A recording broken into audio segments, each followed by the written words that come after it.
টিকরামপুর ছোট বাগানের আমের অবস্থা।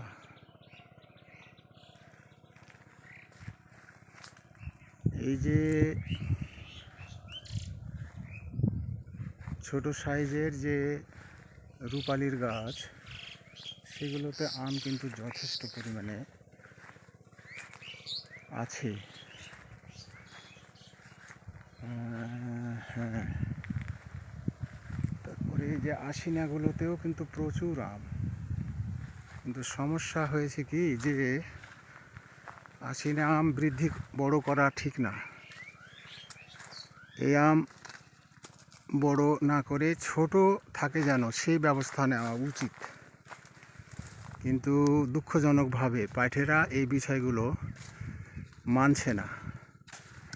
বলছি এইভাবে এই জিনিস দিয়ে এই জায়গায় এই স্প্রেটা মারো, কিন্তু ওরা সেটা না করে একই রকম বড় বাগানে যা বিষ দিয়ে স্প্রে, এখানেও ওই একই স্প্রে দিয়ে বিষ দিয়ে স্প্রে করে দিচ্ছে। আমি আজকে আসলাম, এসে দেখলাম যে না, ও কথা মানেনি। তো এখন মানেনি তো কি করা যাবে, যাক দেখ। মানে যেদিকে কাটুক ওই দিকে লাভ আছে, কিন্তু একটু লাভ বেশি হতো, কিন্তু সেটা ওরা করছে না, না করছে। তো যাই হোক, তারপরেও যা হয়েছে হয়েছে। আমটা ছোট করার কথা ছিল, কিন্তু যে কয়টা স্প্রে পড়লো সে কয়টা স্প্রেই কিন্তু এরকম হয়ে গেল। এটা খারাপ কথা। তো যাই হোক, এটা একটা ফজলি গাছ, আর এই কোনার আশিনাটাতে আম আছে ওই মাথার দিকে, কিন্তু কম। আর এই যে গুটি গাছের আম তো প্রচুর।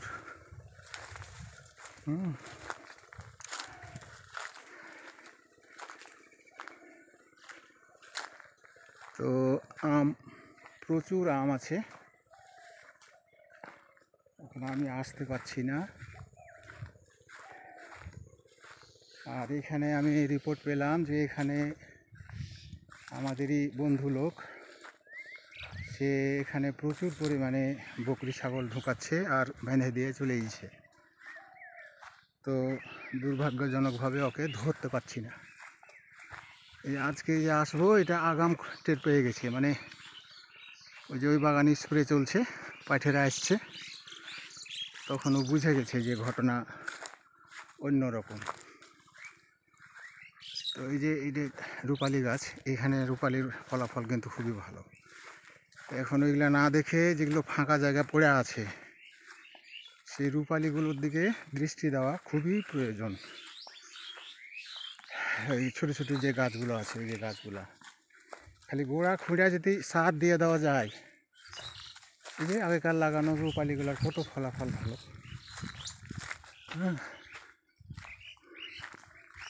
চারিদিক ঘুরিয়ে আম,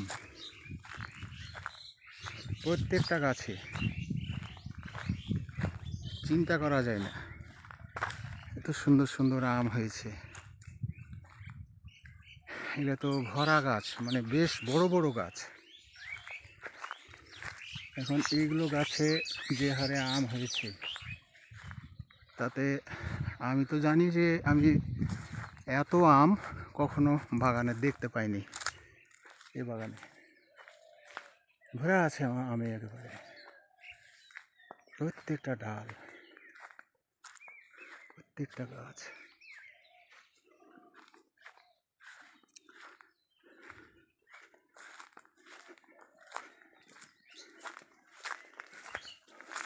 আশিনা হোক আর যাই হোক, তারপরেও কি আছে। তবে এদিকে একটা আসার খবর, যে হয়নি, শিলাবৃষ্টি এই জায়গায় ঘটেনি। ফজলি গাছটাতেও প্রচুর আম। ফজলির তো আমের দাম কমে গেছে। এখন মানুষ আধুনিক নতুন নতুন আমের দিকে ঝুঁকছে, ওইগুলোই পছন্দ করছে, ওইগুলোরই দাম বেশি। তো অন্য কোনো সাবোটাজ নাই, কোনো ক্ষতি নাই। তো মাটির অবস্থা খুবই শুকনা, মানে ছড়িয়ে গেছে। মানে এখানে পানি দেওয়ার ব্যবস্থা এখানে করার আগে বড় বাগানে পানি দেওয়ার ব্যবস্থা নেব 2-4 দিনের মধ্যেই। আজকে মকবুলের সাথে কথা বলে আসলাম, আর ওর পাওনা টাকা ওটা দিয়ে দিলাম, পে করে দিলাম। এখন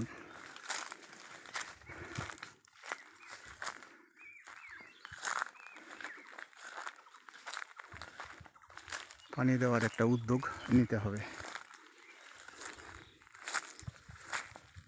তা আছে আম যথেষ্ট বলা যায় যে এটা গোটা বাগান মানে আমে ভরপুর, চিন্তা করা যায়।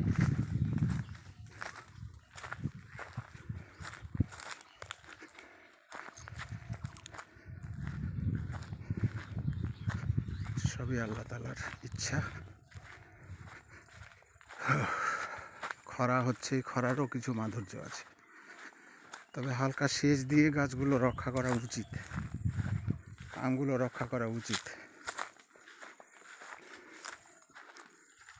আর এই যে ফাঁকা জায়গাগুলো পড়ে আছে সেগুলোতে গাছ লাগানো হচ্ছে বারবার, আর এই বেড়া ভেঙে দিয়ে গরু ছাগল ঢুকিয়ে সবকে তছনছ করে ফেলে দিচ্ছে।